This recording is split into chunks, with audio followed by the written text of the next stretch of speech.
9월 10일 화요일 방과 후 머리 위에서 덜그럭하는 소리가 났다. 반사적으로 고개를 들었더니 3층 창문에서 거무스레한 뭔가가 떨어지고 있었다. 정확히 내 머리 위쪽이었다. 허겁지겁 옆으로 피했다. 검은 물체는 방금 내가 서 있었던 지점에 떨어져 파삭 으스러졌다. 그것은 제라늄 화분이었다. 방과 후 교실 건물 옆을 지나가던 때의 일이다. 어디선가 피아노 소리가 흘러나왔다. 나는 잠시 그 살색 화분을 멍하니 바라보고 있었다. 한동안 무슨 일이 일어났는지 이해하지 못한 상태였다. 퍼뜩 정신을 차린 것은 겨드랑이에 솟은 땀이 주르륵 팔을 타고 흘렀을 때였다. 다음 순간 나는 내달리고 있었다. 교실 건물로 뛰어들어 전속력으로 계단을 올라갔다. 숨을 헉헉거리며 3층 복도에 섰다. 심장이 거칠게 쿵쾅거린 것은 뛰었기 때문이 아니었다. 공포감이 그제야 최고조에 달했기 때문이다. 그 일격을 정통으로 맞았다면 제라늄 꽃의 빨간색이 퍼뜩 머릿속에 떠올랐다. 그 창문 위치로 추정해 본다면 어느 교실일까? 내 발은 과학 실험실 앞에서 멈췄다. 안에서 진한 양냄새를 풍기는 공기가 새어나왔다. 얼핏 쳐다보니 문이 5cm쯤 열려 있었다. 나는 그 문을 힘껏 열어젖혔다. 동시에 기분 좋은 미풍이 다가왔다. 맞은편 창문이 활짝 열려서 하얀 커튼이 하늘하늘 흔들리고 있었다. 다시 복도를 뛰어갔다. 화분이 떨어지고 내가 여기에 올라오기까지 얼마나 걸렸는지는 알 수 없었다. 하지만 복도 양쪽으로 늘어선 교실이 어딘가에 화분을 아래로 던진 자가 숨어 있을 것이다. 교실 건물은 중간에서 L자형으로 구부러진다. 그 구부러진 모퉁이를 지났을 때 나는 발을 멈췄다. 2학년 C반이라는 팻말이 걸린 교실에서 이야기 소리가 들렸던 것이다. 나는 망설일 것도 없이 드르륵 문을 열었다. 그 교실에 있는 사람은 5명의 학생이었다. 창가 쪽에 모여 앉아 뭔가 글을 쓰는 것 같았다. 아이들은 갑작스러운 침입자에 놀라 일제히 이쪽을 돌아보았다. 나는 뭔가 말을 하지 않을 수 없게 되었다. 너희들 뭐 하고 있어? 그러자 가장 앞쪽에 있던 학생이 대답했다. 문예부 시집을 만들고 있는데요. 또릿또릿한 말투였다. 방해하지 말라는 뜻이다. 누군가 여기에 온 사람 없었어? 5명의 여학생이 서로 마주 본 뒤에 똑같이 고개를 저었다. 복도를 지나간 사람도 없었고 그녀들은 다시 서로를 마주 보았다. 없었지? 라고 작은 소리로 묻는 것이 귀에 들어왔다. 이윽고 조금 전에 학생이 대표로 나서듯이 말했다. 그런 거 우리는 모르겠는데요. 고맙다. 나는 교실 안을 둘러본 뒤에 문을 닫았다. 그때쯤에야 마침내 피아노 소리가 다시 귀에 들어왔다. 그러고 보니 아까부터 계속 들렸던 것 같다. 클래식 같은 건 잘 알지 못하지만 그래도 자주 들어본 곡이었다. 아마 상당한 실력일 거라는 짐작도 들었다. 복도의 가장 안쪽이 음악실이다. 소리는 거기서 흘러나오는 것이다. 나는 교실 문을 하나하나 열어보면서 사람이 있는지 없는지 확인했다. 그리고 마지막에 남은 곳이 그 음악실이었다. 거칠게 문을 열었다. 온화한 물의 흐름을 흐트러뜨리고 아름다운 구축물을 깨부수는 듯한 잡음이었다. 피아노 소리는 마치 숨을 죽인 것처럼 뚝 멈췄다. 피아노를 치던 아이가 겁에 질린 듯 고개를 돌려 내 얼굴을 보고 있었다. 낯이 익었다. 2학년 A반 학생이다. 유독 하얀 피부가 인상적이지만 지금은 약간 새파래져 있다. 나도 모르게 미안해 라는 말이 흘러나왔다. 여기 누군가 오지 않았어? 실내를 둘러보면서 물었다. 긴 의자가 세 줄로 늘어서 있었다. 창문 옆에 오래된 오르간이 2개, 벽에는 음악계의 공적을 남긴 유명한 음악가들의 초상화가 걸렸다. 숨을 만한 곳은 없겠다고 판단했다. 그 학생은 말없이 고개를 저었다. 학생이 치고 있는 것은 그랜드 피아노다. 상당히 오래된 피아노라고 들었다. 그래. 나는 그 아이의 뒤를 지나 창가로 다가갔다. 규정에서 운동부 학생들이 달리기를 하는 모습이 보였다.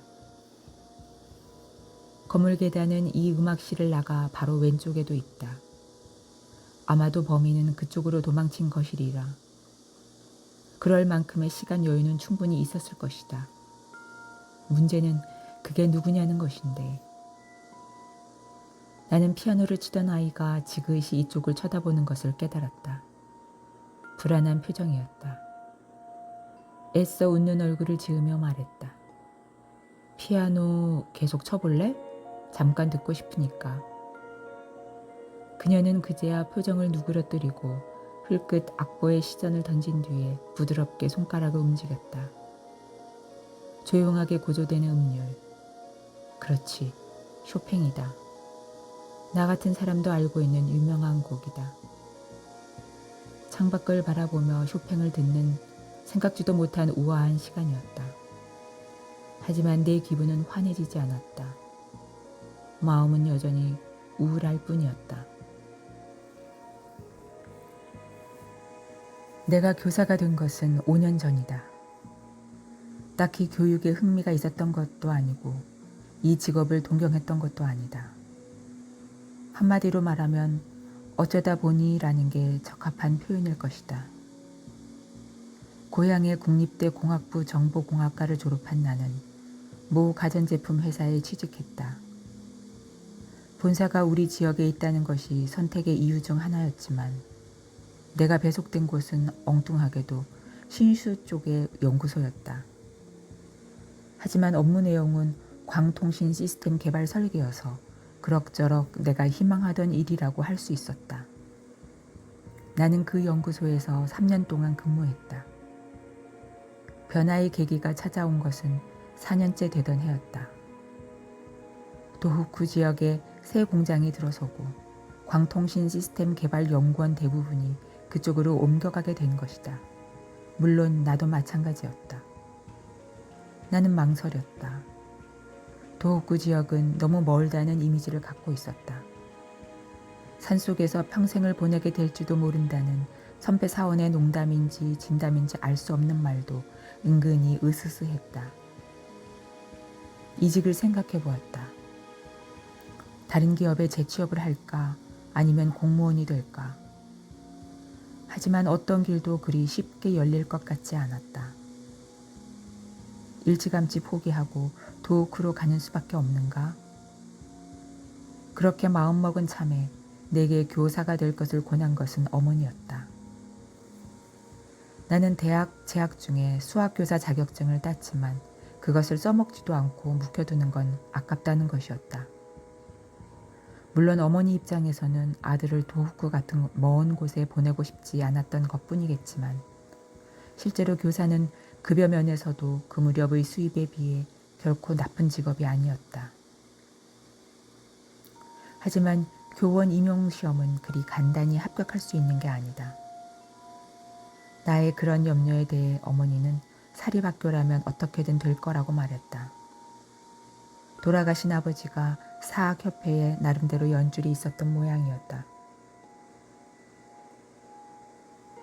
딱히 하고 싶은 일은 아니지만 싫다고 할 정도는 아니라는 것이 교사라는 직업에 대해 내가 갖고 있던 이미지였다.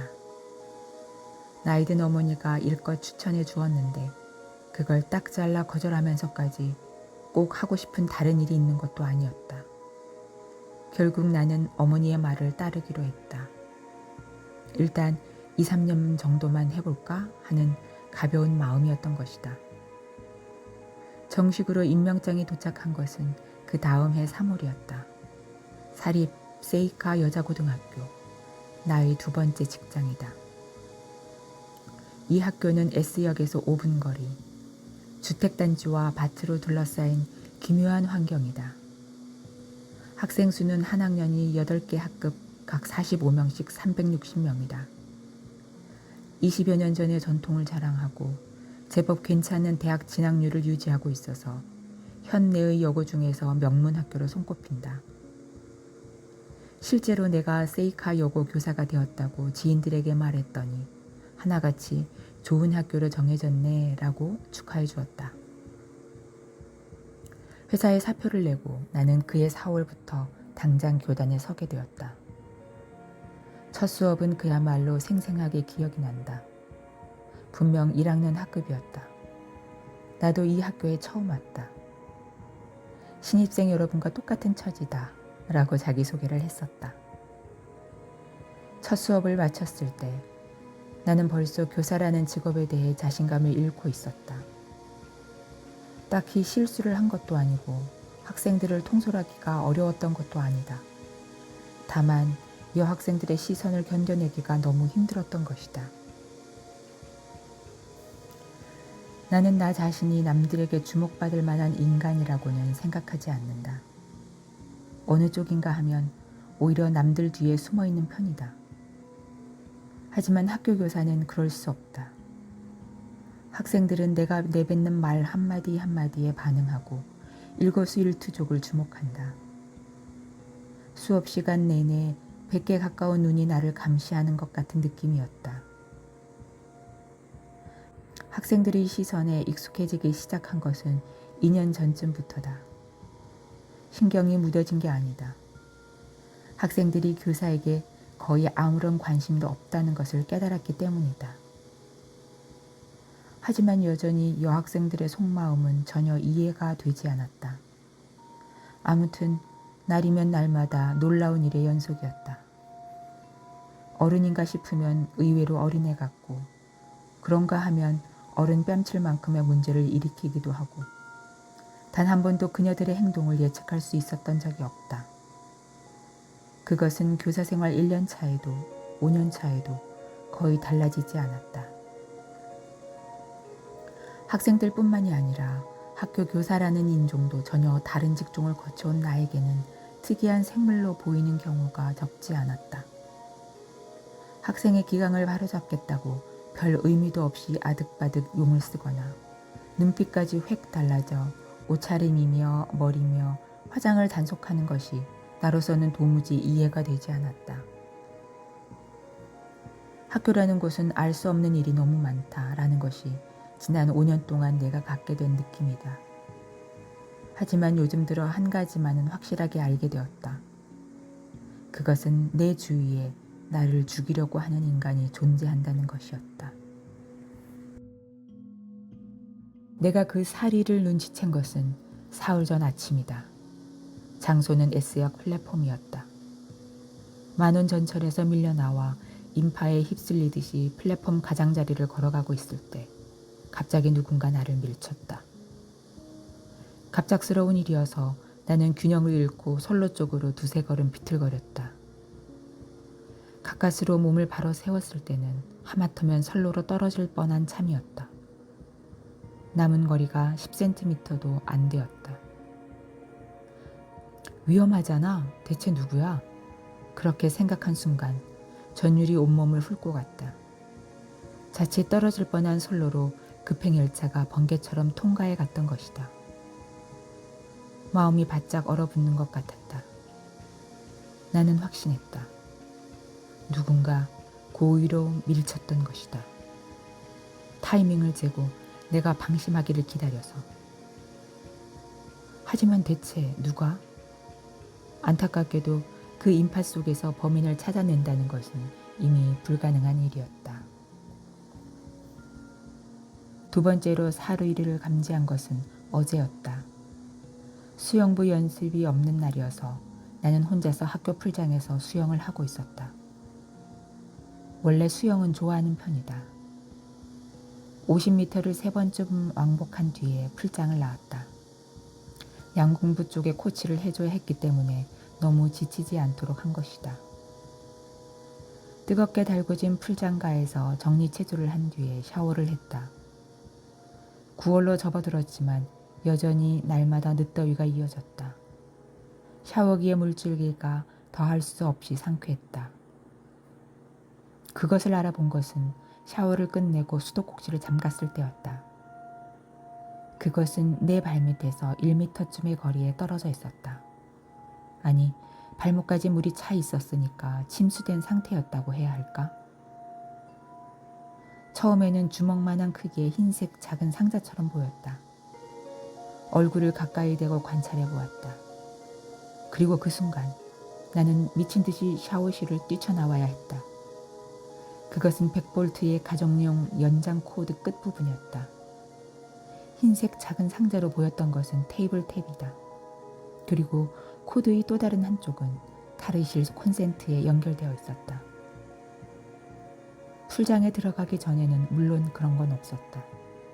그렇다면 내가 수영을 하는 사이에 누군가 설치해뒀다는 얘기다. 대체 무엇 때문에? 답은 명백하다. 감전사를 노렸던 게 틀림없었다. 그런데도 나는 어떻게 무사했던 것인가? 혹시나 싶어서 누전 차단기 쪽으로 가서 살펴보았다. 그러자 예상대로 브레이커가 떨어져 있었다. 물속에서 전류가 지나치게 흐르면서 브레이커의 용량을 초과한 것이다. 하지만 만일 좀 더 용량이 큰 브레이커였다면 나는 오싹 한기를 느꼈다. 그리고 세 번째가 조금 전에 제라늄 화분이다. 지금까지 나는 3번이나 운 좋게 살아남았다. 하지만 언제까지고 이런 행운이 이어질 리는 없다. 머지않아 범인은 작심하고 좀 더 과감한 방법으로 나올 것이다. 그 전에 내가 먼저 범인의 정체를 알아내지 않으면 안 된다. 용의자는 학교라는 이름의 집단, 정체를 알 수 없는 인간들의 집단이다.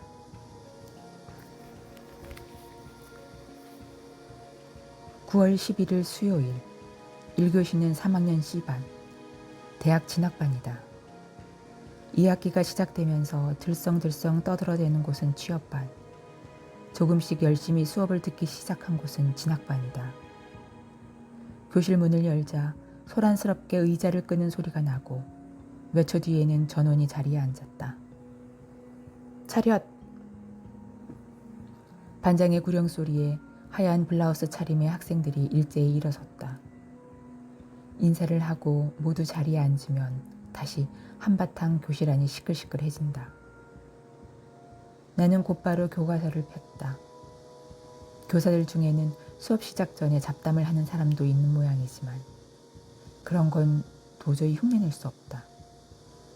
정해진 순서대로 말하는 것도 힘든데 어떻게 쓸데없는 얘기까지 할 수 있을까? 수십 명의 시선을 한 몸에 받으며 이야기하는 게 고통스럽지 않다는 것은 일종의 재능이라고 생각한다. 52쪽부터 무덤덤한 목소리로 말했다.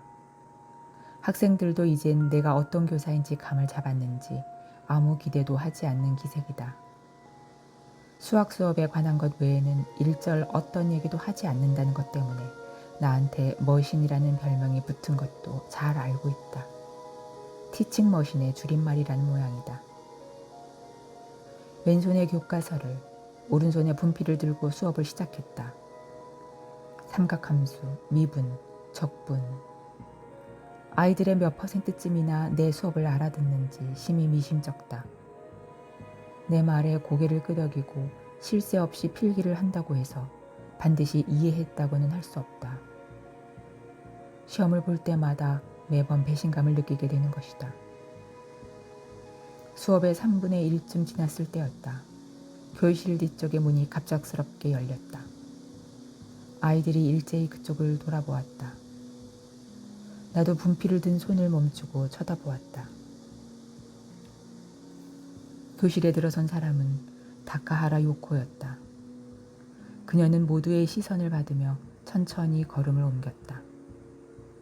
눈은 왼쪽 끝에 가장 안쪽에 있는 자신의 책상으로 향한 채였다. 물론 내 쪽 따위 돌아보지도 않았다. 정적 속에 요코의 발소리가 울렸다. 다음은 부정적분의 치환적 분법인데 요코가 자리에 앉는 것을 지켜보고 나는 다시 수업을 시작했다. 공기가 팽팽하게 긴장된 것이 느껴졌다. 요코는 사흘간의 정학 처분을 받았을 터였다.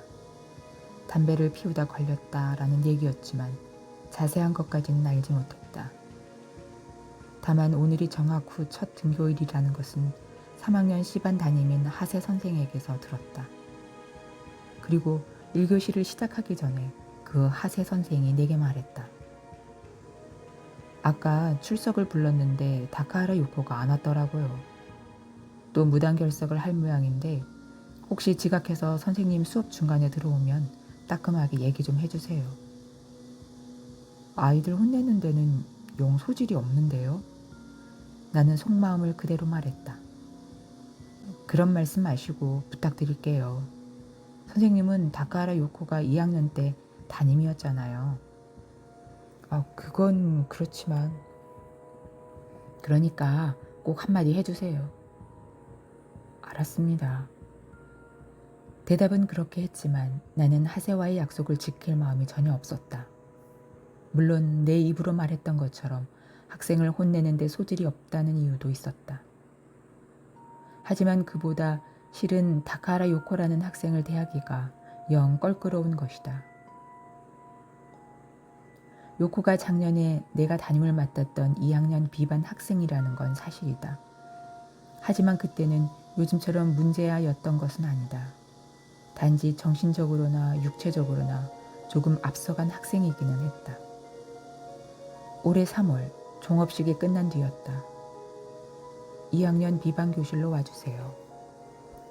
퇴근하려고 내 책상에 돌아온 나는 가방 위에서 그렇게 적힌 종이 쪽지를 발견했다.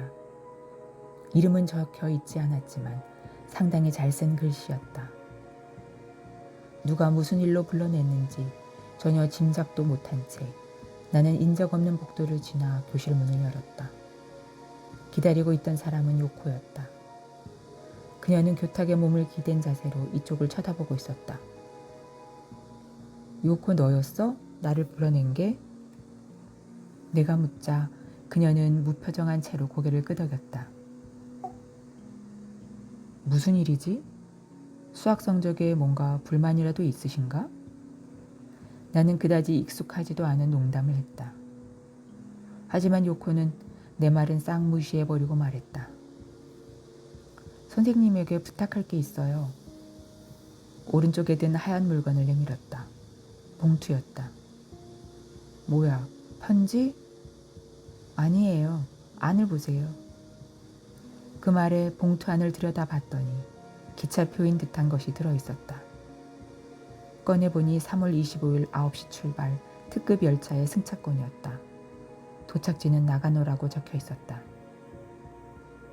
신슈에 할 건데 선생님이 함께 가주시면 좋겠어요. 신슈? 그 밖에 또 누가 가지? 아무도, 둘이서만. 별일도 아닌 것처럼 가벼운 투로 요코는 대답했다. 하지만 그 얼굴 표정은 이쪽이 흠칫할 만큼 진지했다. 놀랐잖아. 나는 일부러 과장스러운 표정을 지어 보였다. 왜 하필 나야? 글쎄요, 나도 모르겠네요. 게다가 왜 갑자기 신슈야? 그냥 어쩐지 가고 싶어서요. 그보다 가실 거죠?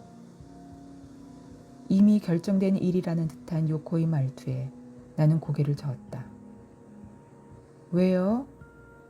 그녀는 뜻밖이라는 듯이 물었다. 특정한 학생과 그런 일은 하지 않는 게 우리 학교 규칙이야. 특정한 여자와는? 뭐? 나는 당황해서 요코의 얼굴을 바라보았다. 아니 됐어요. 아무튼 나는 3월 25일에 앱역에서 기다릴 거예요. 안 돼. 나는 못 가. 오셔야 해요. 기다릴 거니까. 요코는 내 대답도 듣지 않고 성큼성큼 걸음을 옮겼다.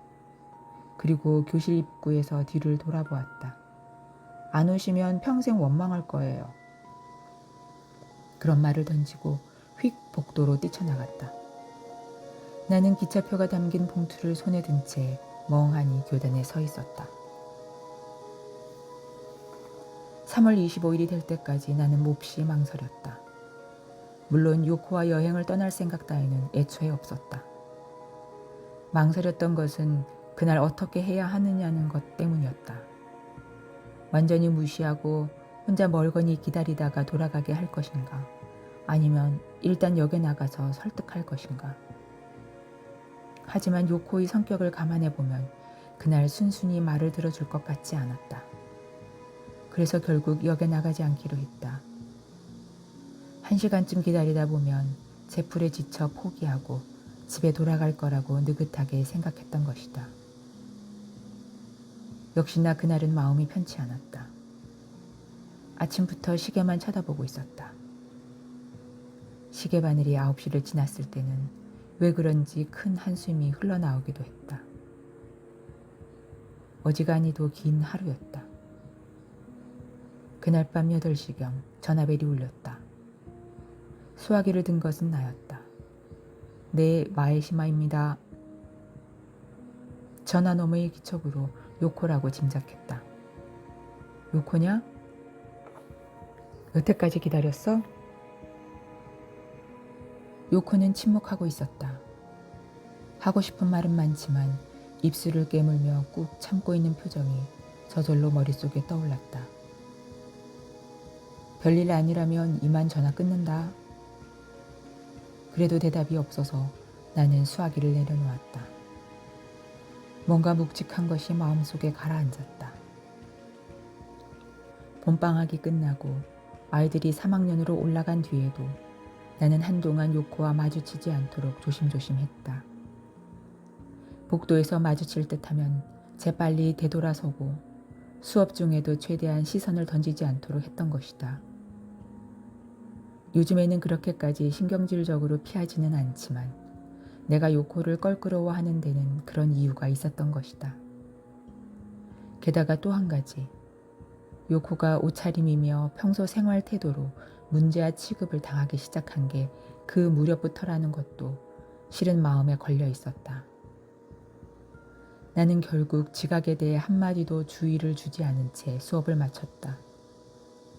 어쩌다 지각하는 학생이 있어도 한 번도 나무란 적이 없기 때문에 다른 아이들도 이상하게 생각하지는 않는 것 같았다. 교무실에 돌아와 하세에게 그런 얘기를 했더니 그는 눈썹을 8팔자로 늘어뜨리고 참 그러면 안 되는데 라고 떨떠름한 얼굴이었다. 정학 후 첫날에 지각이라니 학교를 무시하는 것도 아니고 이럴 땐 따끔하게 혼내지 않으면 아무튼 알았어요. 내가 점심시간에 불러서 얘기해야겠네. 하세는 콧등에 맺힌 땀을 닦으며 말했다. 나보다 2-3살 많은 정도지만 겉모습은 좀 더 나이가 들어 보인다. 새치머리인데다 뚱뚱하게 살이 쪘기 때문일 것이다. 그때 옆자리에 있던 무라하 씨가 말을 건넸다. 다카하라 요코가 학교에 나왔다고요?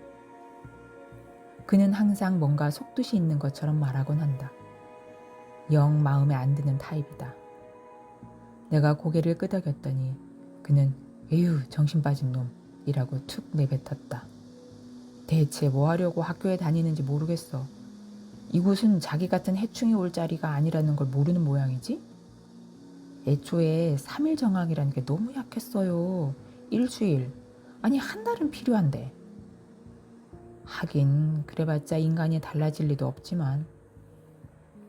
금태 안경을 코 위로 슬쩍 밀어 올리며 툭툭 내뱉는다. 해충, 진드기, 쓰레기.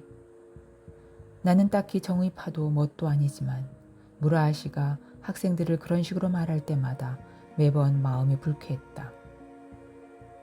2학년 때는 그렇게 나쁜 애가 아니었는데 가끔 있어요. 중요한 시기에 엇나가는 애들이. 일종의 도피죠. 부모도 문제야. 애를 제대로 감독하지 않으니까 그렇지. 아버지는 뭐 하는 사람이에요? 아마 K 제과의 임원이었죠? 나는 확인하듯이 하세 쪽을 돌아보았다. 그도 예 맞아요 라고 고개를 끄덕였다. 그러자 무라하 씨는 얼굴을 찌푸리면서 뻔하다는 듯이 말했다. 흔한 케이스네. 아버지가 바쁘다는 핑계로 딸 교육에는 전혀 관심도 없고 그 대신 용돈은 듬뿍듬뿍 주겠죠. 가장 추락하기 쉬운 환경이에요. 그런 건가? 무라하 씨는 학생 지도부 부장이다. 그런 그가 훤하다는 얼굴로 줄줄 늘어놓는 바람에 나와 하세는 그저 맞장구를 쳐줄 수밖에 없었다. 하지만 요코의 아버지가 회사 일로 몹시 바쁜 사람이라는 건 사실일 것이다. 내 기억으로는 어머니가 3년 전쯤 돌아가셨고 집안일은 가정부에게 맡겼는데 거의 그 가정부와 단둘이서 사는 것 같다고 요코가 직접 내비친 적이 있는 것이다. 단지 그 말을 할 때 요코의 얼굴에는 전혀 어두운 그늘이 없었다. 마음속으로는 힘들었는지도 모르지만 그 표정은 명랑한 쪽이었던 것으로 기억하고 있다. 그나저나 어머니는 대체 뭘 한답니까? 무라하 씨가 물어보자 하세가 대답했다. 하세는 요코의 어머니가 사망한 원인까지 알고 있었다. 위암이라고 했다. 어머니가 없어요? 이건 뭐 틀려먹었네. 구제할 방법이 없어요. 무라하 씨가 연신 고개를 내저으며 일어섰을 때 수업종이 울렸다. 2교시다. 나와 하세도 각자 책상으로 돌아가 교재를 챙겨들고 교무실을 나섰다. 하세와 복도를 걸어가면서 두런두런 말을 주고받았다. 아무튼 너무 엄격하다니까 무라하 씨 선생님. 학생 지도부니까요. 나는 적당히 맞장구를 쳤다. 그래도 좀 실은 요코가 담배 피우다 걸린 거 말인데 그거 화장실에서 뻐끔뻐끔 피웠던 모양인데 그걸 적발한 게 무라하 씨 선생이에요. 무라하 씨 선생? 처음 듣는 얘기였다. 그래서 요코를 심하게 비난했구나. 3일 정학 처분을 결정했을 때도 무라하 씨 선생만 강력하게 일주일을 주장했어요. 뭐 최종적으로는 교장 선생님 의견대로 정해졌지만. 그랬군요. 그야 요코가 문제아라는 건 분명하지만 속내를 보면 딱한 면도 있어요. 이건 다른 학생에게 들은 얘기인데 요코가 변하기 시작한 게 올 3월 말쯤부터라는 거예요. 3월 말이요? 나는 가슴이 덜컥했다. 그 신슈 여행을 함께 가자고 했던 무렵이다. 마에시마 선생도 알겠지만 요코네 집은 어머니 돌아가신 뒤로 계속 가정부가 입주로 집안일을 해줬거든요. 근데 올 3월에 그 아주머니가 일을 그만두고 다른 젊은 가사 도우미가 들어온 모양이에요. 그것뿐이라면 별일도 아니지만 아무래도 요코 아버지가 무리하게 이전 가정부를 그만두게 하고 젊은 여자를 집에 들인 것 같더라고요. 그런 저간 사정 때문에 아이가 점점 삐뚤어지는 게 아닌가 나는 그렇게 짐작하고 있어요. 그렇습니까? 그런 일이 있었군요. 하세와 헤어진 뒤 나는 요코의 승부욕 강한 얼굴을 머릿속에 떠올렸다. 순수하기 때문에 더더욱 절망했을 때는 그 반작용이 크게 나타난다. 나는 학생 지도에는 영 서툴렀지만 그런 이유 때문에 어긋난 아이를 여러 명 알고 있다. 신슈 여행을 부탁했을 때의 일이 새삼 생각났다. 어쩌면 요코는 그런 가정 환경의 변화를 괴로워하던 끝에 그 여행을 생각해냈던 게 아닐까? 물론 여행 중에 나한테 상담하고 뭔가 충고를 얻으려는 생각 따위는 아니었을 것이다. 그녀는 단지 자신의 속마음을 털어놓고 그것을 들어줄 사람을 원했는지도 모른다. 하지만 나는 응해줄 수 없었다. 아니, 애초에 응해줄 마음도 없이 냉정하게 외면했을 뿐이다. 우리 반 아이들이 3학년이 되고 첫 수업 때가 생각났다. 결국 마음에 걸려 요코 쪽을 보았을 때 얼굴을 든 그녀와 눈이 마주쳐버렸다. 그때의 눈빛은 지금도 잊을 수 없다. 쿡 찌르는 듯한 눈빛이었던 것이다. 무슨 일이에요? 어째 떨떠름한 표정이시네? 3학년 교실 근처를 지나갈 때 누군가 뒤쪽에서 말을 건넸다.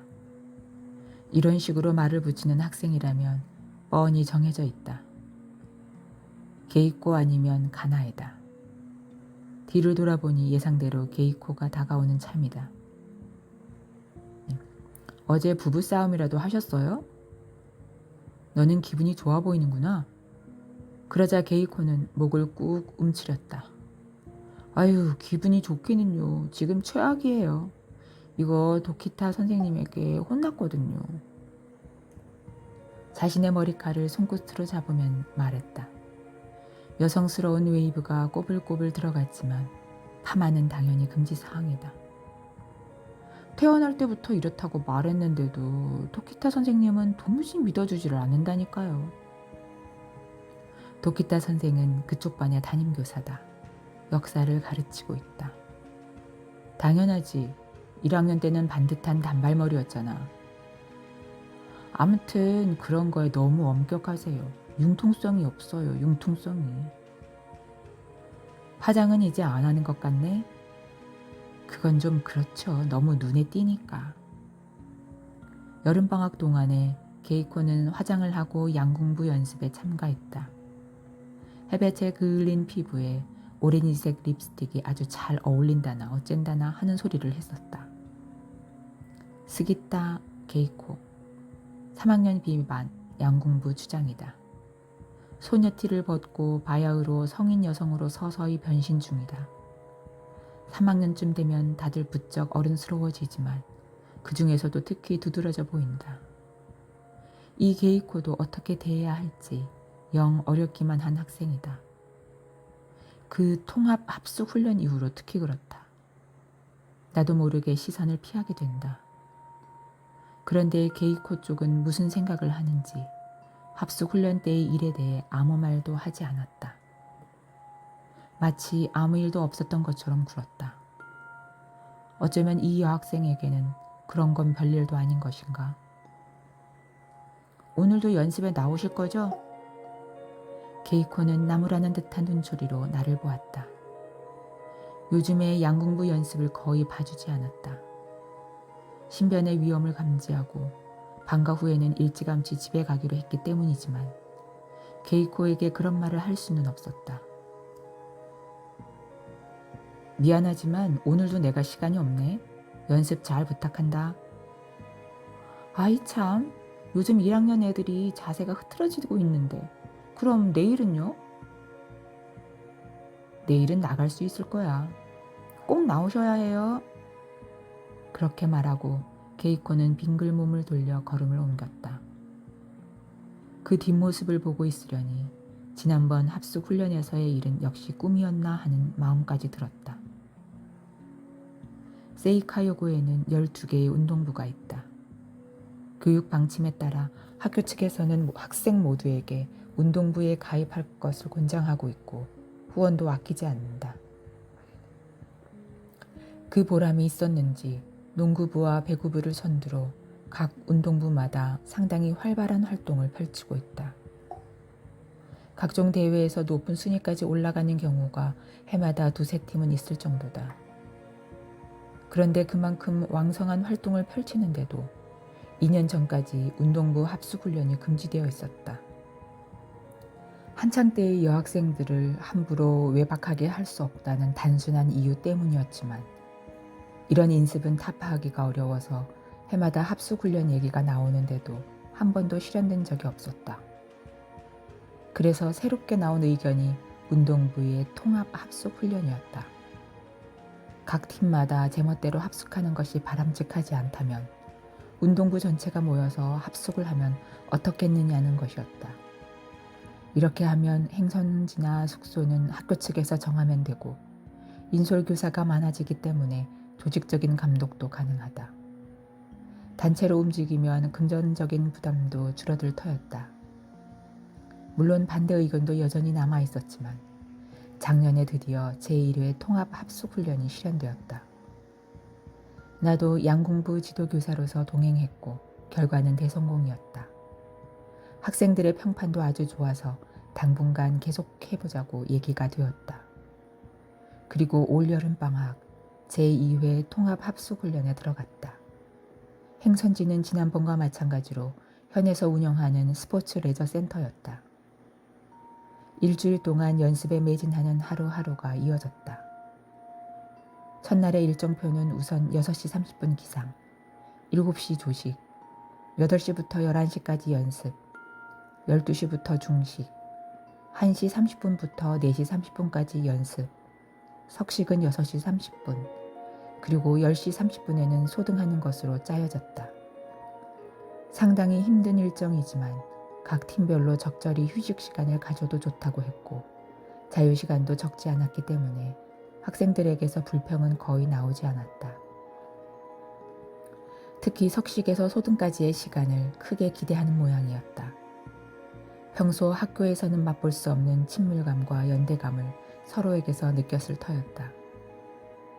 나는 책을 읽거나 텔레비전을 보면서 시간을 때우는 일이 많았지만 연습 내용은 매일 저녁마다 빠짐없이 점검했다. 그리고 그건 사흘째 날 저녁이었던 것 같다. 합숙훈련 전반부의 일정이 끝났기 때문에 양궁부원들의 실력이며 앞으로의 방침을 점검하기 위해 나는 식당에서 데이터를 정리하고 있었다. 소등 후 30분 정도가 지났을 때였으니까 아마 11시쯤이었을 것이다. 100명이 넘는 인원이 한 번에 식사할 수 있는 대형 식당에는 아무도 없었다. 양궁은 성적이 분명하게 점수로 표시되는 스포츠다. 따라서 각자의 실력 향상도를 측정하는 데는 그날의 득점을 보는 것이 가장 손쉽고 빠르다. 그래서 지난 사흘 동안의 부원들의 득점을 그래프로 만들어 보기로 했다. 다음 날에 그 그래프를 부원들에게 보여줄 생각이었다. 작업을 시작하고 한참 지났을 때 문득 인기척을 느끼고 얼굴을 들었다. 테이블 건너편에 게이코가 서 있었다. 열심히 하시네요. 그녀다운 건방진 말투였지만 그 목소리에는 왠지 평소에 장난스러운 느낌이 없었다. 소등이야, 안 자냐? 아니, 그냥 좀... 게이코는 내 옆에 와서 앉았다. 탱크톱에 조깅바지 차림은 약간 지나치게 자극적이었다. 아, 득점 데이터 정리하시는 거네요? 노트를 들여다보며 그녀가 말했다. 내 기록은... 아, 이거구나. 약간 아쉽네. 요즘 연습한 것 중에 가장 컨디션이 안 좋은 것 같아요. 균형이 무너진 거야. 타이밍은 좋은데 좀 더 하다 보면 나아질 거야. 가나에도 히로코도 여전히 바닥을 헤매네. 자세는 깔끔한데. 화살을 쏘기보다 활에 떠밀리는 느낌이야. 한마디로 힘이 부족해. 결국은 트레이닝인가? 바로 그거지. 거기서 대화는 끝났다는 생각으로 나는 다시 연필을 들고 노트를 마주했다. 하지만 게이코는 전혀 일어설 기미가 없었다. 옆에서 턱을 괸 채 노트에 시선을 떨구고 있었다. 안 자냐? 조금 전과 똑같은 말로 물어보았다. 잠이 부족하면 더위를 이겨내기 힘들어. 하지만 게이코는 내 말에는 대답하지 않고 자리에서 일어섰다. 주스라도 마시죠. 가까운 자동 판매기에서 캔주스 2개를 뽑아왔다. 그리고 조깅바지 아래로 쭉 뻗은 맨다리를 대담하게 꼬고 의자에 앉았다. 나는 슬쩍 시선을 돌리면서 바지 뒷주머니에서 지갑을 꺼냈다. 괜찮아요. 주스 1개쯤은 제가 사드릴게요. 그럴 수는 없지. 부모님에게 용돈 받는 처지인데. 나는 지갑에서 100엔 동전 2개를 꺼내 게이코 안에 내놓았다. 그녀는 흘끗 동전을 쳐다보더니 손을 내미는 대신 전혀 다른 질문을 던졌다. 저기요, 사모님이 걱정돼요? 캔주스의 뚜껑을 따고 한 입 마시려던 나는 하마터면 뿜을 뻔했다. 갑자기 무슨 소리야? 진지하게 묻는 거예요. 어때요? 어려운 질문이네. 걱정되지는 않지만 그리워요? 그렇지는 않지. 신혼인 것도 아니고. 그립지는 않지만 욱신욱신? 어허, 얘가? 솔직히 말해보세요. 그렇죠? 너 술에 취했어? 어디서 술 조달했지? 그러고 보니 어째 술 냄새가 나는데? 나는 게이코의 얼굴 쪽에 코를 대고 냄새를 맡는 척했다. 하지만 그녀는 웃으려고도 하지 않고 내 눈을 빤히 마주 보았다. 그 진지한 눈빛에 신경이 마비되는 것을 느끼고 나는 꼼짝도 할 수 없었다. 2, 3분인지 2, 3초인지 우리는 서로를 마주보고 있었다. 가짜는 표현을 해보자면 그 순간 두 사람 사이의 시간이 정지한 듯한 느낌이었다. 게이코가 눈을 감은 것이 먼저인지 내가 그녀의 어깨에 손을 얹은 것이 먼저인지 잘 생각나지 않는다. 단지 둘 다 지극히 자연스럽게 얼굴을 맞대고 당연한 일처럼 입술을 맞댔다. 나는 스스로도 이상할 만큼 침착했었다. 누군가 불쑥 식당에 들어오지 않을까 하고 귀를 기울였을 정도다. 그리고 게이코도 긴장은 하지 않았던 것 같다. 그 증거로 그녀의 입술은 촉촉하게 젖어 있었다. 이럴 땐 내가 사과해야 하는 건가? 게이코의 입술에서 물러선 뒤에도 그녀의 어깨에 손을 얹은 채 나는 물었다. 탱크톱이 맨살이 드러난 어깨는 내 손 안에서 점점 더 땀이 배어나는 것 같았다. 왜 사과를 해요? 게이코는 시선을 피하지 않고 되물었다. 나쁜 일도 아닌데? 이런 짓을 하다니 내 마음속을 모르겠다. 좋아하지도 않는데 라는 말인가요? 아니, 나는 말을 얼버무렸다. 그럼 왜요? 안목의 룰을 깬 것 같은 느낌이야. 그렇지 않아요. 게이코는 강한 어조로 말했다. 여전히 내 눈을 빤히 들여다보고 있었다. 지금까지 룰에 묶여 있다고 생각한 적도 없는데요, 뭘. 세게 나오네. 나는 게이코의 어깨에서 손을 내리고 캔주스를 단숨에 비웠다. 어느새 목이 바짝 말라 있었다. 그때 복도를 지나가는 발소리가 들려왔다. 슬리퍼를 질질 끄는 듯한 소리다. 이따금 소리가 겹쳐서 들려오는 것은 두 사람 이상이기 때문일 것이다. 나와 게이코가 떨어진 것과 식당 문이 열린 것은 거의 동시였다. 들어온 것은 2명의 남자다. 뭐야, 마에시마 선생이었어요? 키가 큰 쪽의 남자가 말을 건넸다. 육상부 지도교사 다케이다. 또 한 사람은 무라하시였다. 무라하시는 운동부 지도교사는 아니지만 합숙훈련의 총괄 감독으로 함께 왔다. 게이코도 함께 있는 걸 보니까 연습회의를 하던 중인 모양이네요. 수고가 많으십니다. 다케이는 내 앞에 펼쳐진 글에 푸며 노트를 보면서 말했다. 순찰 중이에요? 내가 묻자 뭐 그렇죠 라고 두 사람은 얼굴을 마주보며 웃었다. 그리고 식당 안을 한 바퀴 둘러보더니 조금 전에 들어온 문으로 다시 나갔다. 게이코는 두 사람이 나간 문을 잠시 바라보고 있더니 이윽고 내 얼굴을 보았다. 분위기가 깨져버렸네? 평소와 똑같이 웃는 얼굴을 보였다. 그만 자야지. 네. 게이코가 고개를 끄덕이고 자리에서 일어서서 나도 테이블 위를 정리했다. 그리고 식당 앞에서 헤어질 때 게이코는 내 귓가에 대고 말했다. 다음에 또 봐요. 흠칫해서 나는 그녀의 얼굴을 마주 보았다.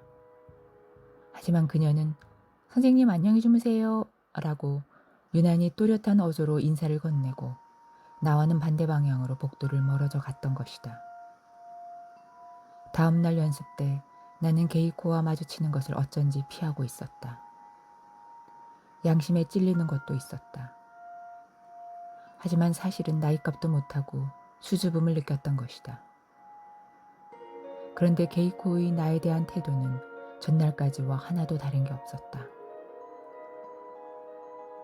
몸이 좀 안 좋아서 1학년 미야사카 에미가 결석했고 그 밖에는 모두 나왔습니다. 출결 보고를 할 때만 묘하게 위험 있는 말투를 쓰는 것도 똑같았다. 몸이 안 좋다니 그러면 안 되는데 감기에 걸렸나? 아이 참, 여학생이 몸이 안 좋다고 하면 딱 눈치를 채셔야죠. 빙그릇이 의미심장한 웃음을 보이며 영악한 말을 날리는 것도 변함이 없었다. 그 뒤로 게이코는 오늘까지 한 번도 그날 밤의 일에 대해서는 얘기를 꺼내지 않았다. 신경을 쓰는 것은 내 쪽일 뿐인지도 모른다고 최근에는 생각하기 시작하고 있다. 별일도 아니다. 10살 넘게 어린 여자의 다음에 또 봐요라는 말에 휘둘리고 있는 것이다. 나는 게이코의 얼굴을 머릿속에 떠올렸다. 영리한 아이처럼 보일 때가 있는가 하면 요염한 인상을 주기도 하는 얼굴이다. 정신 차려 라고 나 자신을 나무라고 싶은 기분이었다. 4교시가 끝나고 점심시간이다.